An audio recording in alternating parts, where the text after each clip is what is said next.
عليكم ورحمة الله وبركاته. الحمد لله رب العالمين، والصلاة والسلام على أشرف المرسلين نبينا ومولانا محمد وعلى آله وصحبه أجمعين.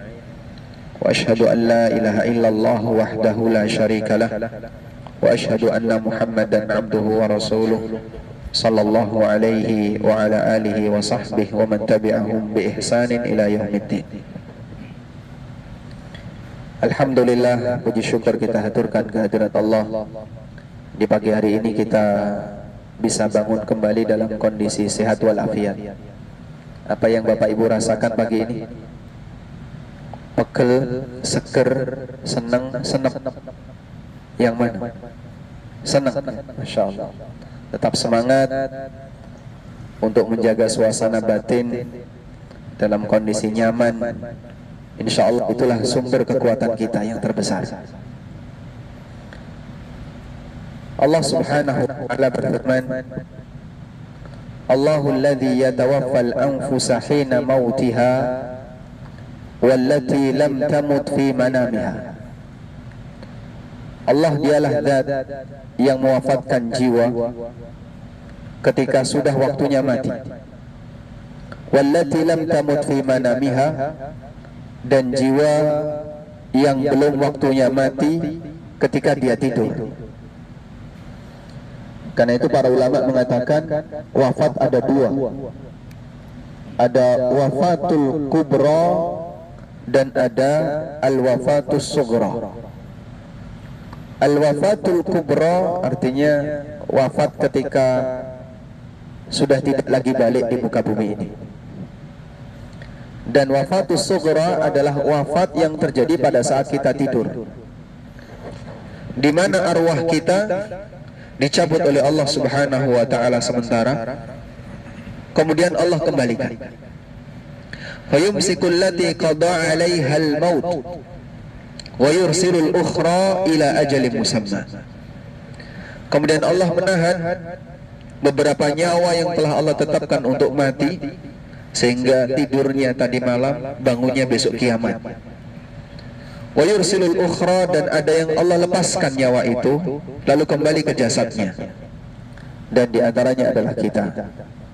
Maka ketika bangun tidur kita tidak lupa mengucapkan kalimat Alhamdulillahilladzi ahyana ba'dama amatana wa ilaihin nusyur. Segala puji bagi Zat yang telah menghidupkan kita setelah Allah mewafatkan kita, dan hanya kepadanya kita akan dikembalikan.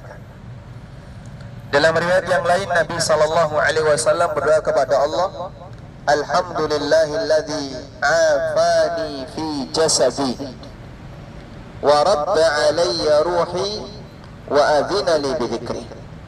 Segala puji bagi Zat yang memberikan kesehatan bagi fisik, sehingga kita bangun tidur rasanya segar.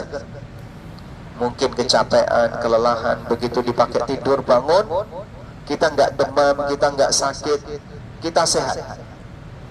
Wa radda alayya ruhi, dan dia yang mengembalikan ruhku. Wa adhina li bidhikri, dan dia memudahkanku, memberikan kemudahan bagiku untuk berzikir kepadanya, yaitu dengan melaksanakan salat qiyamul lail dan melaksanakan salat subuh secara berjamaah.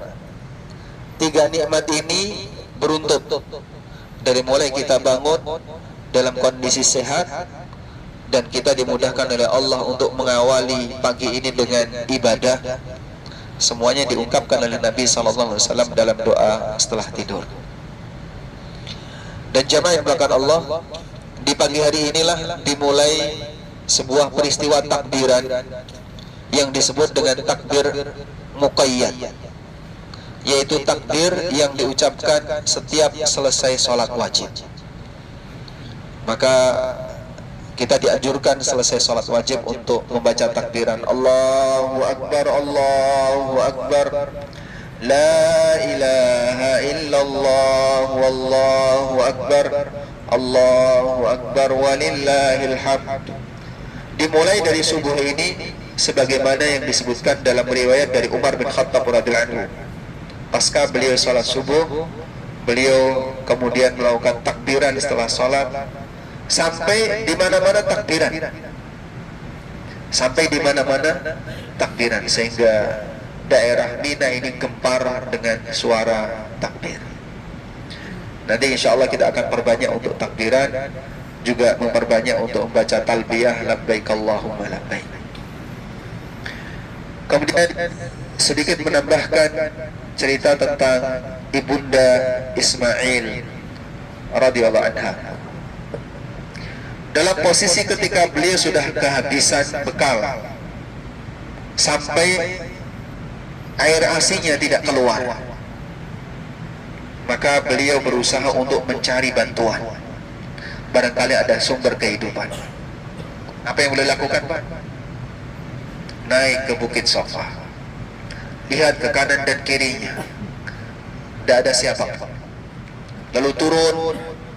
Kemudian ketika berada di titik dasar lembah, beliau berlari. Dan katanya itulah yang diberi tanda hijau, lampu hijau yang laki-laki dianjurkan untuk berlari. Kemudian beliau naik ke Bukit Marwah, lihat ke kanan dan ke kiri, gak ada siapapun, gak ada sumber kehidupan. Beliau turun lagi seperti itu sampai 7 kali, hingga ketika berada di puncak Marwah, tiba-tiba ada suara. Lalu beliau mengatakan, sah, diam. Maksudnya memerintahkan dirinya sendiri, diam. Kemudian ada malaikat yang menggali sumur Zam-Zam. Di mana? Di dekat Ka'bah. Jaraknya kurang lebih hanya 25 meter dari Ka'bah, titik sumur Zam-Zam. Sehingga ini memberikan pelajaran. Rezeki dicari di antara Safa dan Marwah, tapi keluarnya di dekat Ka'bah. Allah Subhanahu wa ta'ala memberikan rezeki kepada hambanya dari arah yang mungkin tidak diketahui oleh sang hamba. Ada yang nyari rezeki ke arah timur, rezekinya justru datang dari arah barat. Ada yang nyari rezeki ke arah utara, rezekinya datang dari arah selatan. Rezeki kita tahu di mana kita berada, meskipun kita tidak tahu di mana rezeki kita berada. Makanya ini memberikan bekal kepada kita dalam mencari rezeki yang telah ditetapkan oleh Allah. Bekal yang paling utama adalah tawakal dan berusaha untuk mencari yang terbaik, sebab kita tahu semua ini nanti akan dipertanggungjawabkan di akhirat ketika kita menghadap Allah Subhanahu wa ta'ala. Tidak ada satupun orang yang bisa terhindar dari hisab harta. Tsumma latus'alunna yawma idzin 'anil na'im. Kemudian kelak di hari kiamat kalian akan ditanya oleh Allah tentang kenikmatan yang Allah berikan kepada kalian. Kemudian ketika Zam-Zam itu keluar, maka ibunda Ismail ingin agar air itu tidak langsung mengalir habis. Akhirnya dibuatlah apa? Cekungan-cekungan. Beliau buat cekungan-cekungan untuk nadai air Zam-Zam di sekitar sumbernya. Namun Masya Allah, perbuatan ini, kata Nabi Muhammad SAW, beliau menyampaikan, rahimallahu umma Ismail law tarakat lakanat ainan ma'ina. Semoga Allah merahmati ummu Ismail. Andaikan dia biarkan Zam-Zam itu keluar, maka Zam-Zam itu jadi sungai. Andaikan Zam-Zam itu dibiarkan keluar, gak dibuat cekungan-cekungan di sekitarnya, maka Zam-Zam itu jadi sungai. Tapi ketika Zam-Zam itu dikelilingi dengan aneka cekungan-cekungan yang dibuat oleh Ummu Ismail, sumbernya diperkecil oleh Allah Subhanahu wa ta'ala. Artinya apa? Nilai keberkahannya justru dikurangi. Maka Nabi SAW memberikan kritikan, semoga Allah merahmati Ummu Ismail, andaikan dulu beliau biarkan, Zam-Zam itu akan menjadi sumber yang besar sampai jadi sumber mata air sungai. Tapi sekarang kita lihat ya, Zam-Zam tidak seperti itu suasananya, tetap menjadi sumur biasa. yang selalu diambil oleh kaum muslimin sedunia. Tiap hari berapa barel yang diambil, Pak? Berapa ribu barel yang diambil? Wallahu a'lam. Ada yang dikirim ke Madinah, di Masjidil Haram saja Masya Allah orang ngangsu zam-zam, ngambil zam-zam itu dalam jumlah yang banyak, gak pernah habis. Baik, dan ini memberikan pelajaran bahwa ketika Allah ngasih rezeki kepada hambanya dalam jumlah tertentu, kadang hamba itu ketakutan rezeki ini khawatir cepat habis, atau dia mengambil peran sebagian terhadap rezeki itu yang justru itu menyebabkan keberkahannya dicabut oleh Allah Subhanahu wa taala. Contoh kasusnya kayak gini, Pak. Ini terjadi pada Aisyah radhiyallahu anha. Setelah wafatnya Nabi sallallahu alaihi wasallam, Aisyah itu kan ditinggali beberapa sok gandum. Jadi ada gandum dalam karung yang ini menjadi sumber makanannya Aisyah, sehingga tiap hari diambil, dimasak, diambil, dimasak, diambil, dimasak. Aisyah merasa ini kok nggak habis-habis, berkali berhari-hari diambilin nggak habis-habis. Akhirnya beliau kepo.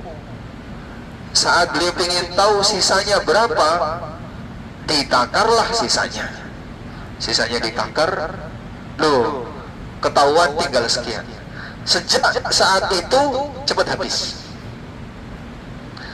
Jadi ada peran manusia terhadap rezeki yang telah disediakan oleh Allah, terkadang bisa mencabut nilai keberkahannya. Dari sisi mana, Pak? Wallahu a'lam. Ketika Allah sediakan rezeki kepada Ummu Ismail berupa air zam-zam, lalu beliau ngambil peran sebagian, justru dicabut oleh Allah Subhanahu wa taala nilai keberkahannya.